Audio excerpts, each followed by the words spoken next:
Hello friends, welcome back to my channel. আজকে আমি আপনাদের সামনে এনেছি ঘরোয়া পদ্ধতিতে সম্পূর্ণ নিরামিষ একটি রেসিপি, লাউ বড়ি দিয়ে ঘন্ট রেসিপি। তো চলুন বন্ধুরা, আমি কিভাবে লাউ বড়ি দিয়ে ঘন্ট রেসিপিটা রান্না করি আপনারা সম্পূর্ণ ভিডিওটা স্কিপ না করে দেখতে থাকুন, আপনাদের ভালো লাগবে। তো দেখুন বন্ধুরা, এখানে আমি একটা লাউ নিয়ে নিয়েছি, আর লাউটা কতটা কচি আশা করি আপনারা দেখেই বুঝতে পারছেন।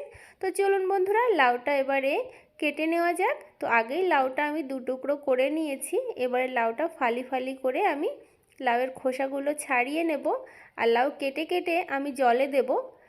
আর লাউয়ের খোসাগুলো কিন্তু ফেলে দেব না বন্ধুরা, খোসা দিয়েও কিন্তু অনেক রেসিপি হয়। আর বন্ধুরা, লাউ সব সময় ধুয়ে কুচানোর চেষ্টা করবেন, না হলে কুচানোর পরে যদি ধোয়া হয় তাহলে লাউ রান্নার সময় শক্ত হয়ে যাবে, খেতে ভালো লাগবে না। তো সব লাউ দেখুন আমি খোসা ছাড়িয়ে নিয়েছি। এবার লাউটা থেকে কুচি করে কেটে নেব। আমি যতটা পারি ঝিরিঝিরি করে কাটবো। আর ঘন্ট রেসিপিতে কিন্তু লাউ একটু ঝিরিঝিরি করে কোচালেই কিন্তু খেতে ভালো লাগে। তো বন্ধুরা, আমার এই নিরামিষ লাউ বড়ির ঘন্ট রেসিপি যদি আপনাদের ভালো লাগে তাহলে অবশ্যই লাইক, শেয়ার, কমেন্ট, সাবস্ক্রাইব করে আমার এই ছোট্ট চ্যানেলের পাশে থাকবেন। আর পাশের বেল আইকনটা অবশ্যই প্রেস করবেন বন্ধুরা। তো দেখুন আমি লাউটা কিন্তু ভালো করে কুচিয়ে নিচ্ছি, আপনারাও কিন্তু ভালো করে কুচিয়ে নেবেন। তো দেখুন আমি লাউটা সব কোচানো হয়ে গেছে আমার। এবারে রান্নাটা চলুন শুরু করা যাক। এবারে কড়াইতে দেখুন বন্ধুরা আমি সর্ষের তেল দিয়ে দিয়েছি। আর রান্নাটা বন্ধুরা সর্ষের তেলেই করার চেষ্টা করবেন। আর ফোড়নে দিচ্ছি কালো জিরে আর জিরে, যেহেতু নিরামিষ রান্না। আর দিচ্ছি দুটো তেজপাতা ফাটিয়ে। এবারে বাড়িতে দেওয়া বড়ি দেখুন আমি ভেঙে নিয়েছি। আর যে কোনো নিরামিষ রান্নাতে বড়ি একটু ভেঙে রান্না করলে কিন্তু খেতে বেশি ভালো হয়, টেস্ট এবং ফ্লেভার দুটোই ভালো হয়। তো ভালো করে বড়ি ফোড়নের সঙ্গে ভেজে নিয়েছি। এবার চেরা কয়েকটা কাঁচা লঙ্কা দিচ্ছি। আর ঝাল কিন্তু বুঝে দেবেন, যেহেতু লাউ একটু জলীয় সবজি সেই জন্য লঙ্কাটা একটু বুঝেই দেবেন। একটু হলুদ দিয়ে দিলাম, লঙ্কার দানা ছিটকা ছিল সেই জন্য। আর রান্নাটা কিন্তু খুবই কম তেল মশলাতে করছি। আর এইসব রান্নাতে বেশি তেল মশলা হলে কিন্তু খেতে ভালো লাগে না। তো ফোড়নটা ভালো করে ভেজে নেওয়ার পরে বন্ধুরা আমি লাউ কুচিয়ে রাখা লাউ দিয়ে দিলাম।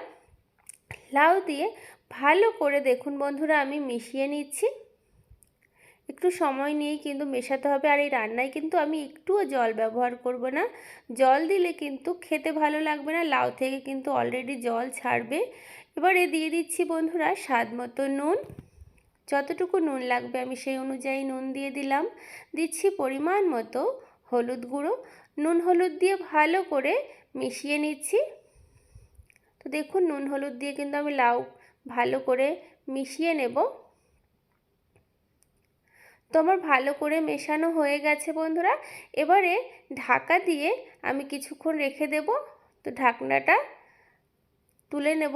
ঢাকা দেওয়ার আগেই কতটা জল বেরিয়েছে দেখুন। এবার ঢাকনা তোলার পরেও দেখুন কতটা জল ছেড়েছে। আমি কিন্তু একটুও জল দিইনি, তাই কতটা জল ছেড়েছে। আর রান্নাটা কিন্তু ঢাকার চাপা দিয়েই করব, তাহলে লাউটা তাড়াতাড়ি সেদ্ধ হয়ে যাবে। একটু নাড়াচাড়া করে দিচ্ছি আবার। এবার যেহেতু নিরামিষ লাউ ঘন্ট, একটু চিনি দিলে কিন্তু বেশ ভালো লাগবে। আর আপনারা যারা চিনি দিতে চান না, নাও দিতে পারেন। তো চিনি দিয়ে ভালো করে লাউয়ের সঙ্গে মিশিয়ে নিচ্ছি। আর এই লাউ ঘন্টটা কিন্তু আপনারা ভাত রুটির সঙ্গে কিন্তু খেতে পারেন, খেতে কিন্তু ভীষণ ভালো লাগে। আর যারা নিরামিষ রান্না পছন্দ করেন তারা কিন্তু একবার অবশ্যই আমার এই রেসিপিটি ট্রাই করবেন। এবারে দেখুন একটা বাটিতে জল দিয়ে তার মধ্যে চালের গুঁড়ো আমি গুলে রেখেছিলাম দিয়ে দিলাম। আর চালের গুঁড়ো দেওয়ার ফলে কিন্তু ওই গোলা দেওয়ার ফলে লাউটা কিন্তু একটু ঘাটা ঘাটা হবে, খেতেও ভালো হবে। তো বন্ধুরা একটু খুন্তি দিয়ে একটু ঘেটে ঘেটে দিচ্ছি। এবারে ধনেপাতা দিয়ে দিলাম। আর লাউ ঘন্টে একটু ধনেপাতা দিলে কিন্তু ভীষণ ভালো লাগে। তো বন্ধুরা আমার এই নিরামিষ লাউ ঘন্ট রেসিপি যদি আপনাদের ভালো লাগে তাহলে অবশ্যই লাইক, শেয়ার, কমেন্ট, সাবস্ক্রাইব করে পাশের বেল আইকনটা অবশ্যই প্রেস করবেন। আর আপনারা বাড়িতে অবশ্যই ট্রাই করবেন, ট্রাই করে আমাকে কমেন্ট বক্সে জানাবেন। আর দেখুন খুন্তি দিয়ে কীরকম আমি ভেঙে ভেঙে দিচ্ছি। দেখুন বন্ধুরা আমার কিন্তু এই নিরামিষ বড়ি দিয়ে লাউ ঘন্ট রান্না অলমোস্ট হয়ে গেছে। দেখতে কত সুন্দর হয়েছে না, খেতেও কিন্তু ততটাই সুস্বাদু হয়েছে এই নিরামিষ রেসিপিটি। আপনারা যে কোনো নিরামিষ দিনে ট্রাই করতে পারেন। তো একটা পাত্রে নামিয়ে নিলাম আর ওপর থেকে ধনেপাতা কুচি দিয়ে একটু সাজিয়ে নেওয়ার চেষ্টা করলাম। তো আপনাদের কেমন লাগলো বন্ধুরা, আমাকে কিন্তু কমেন্ট বক্সে অবশ্যই জানাবেন আর বাড়িতে ট্রাই করবেন। আপনারা সকলে ভালো থাকবেন, সুস্থ থাকবেন। দেখা হবে বন্ধুরা আপনাদের সঙ্গে অন্য কোনো নতুন ভিডিও নিয়ে। আজ তবে আসি বন্ধুরা, টাটা।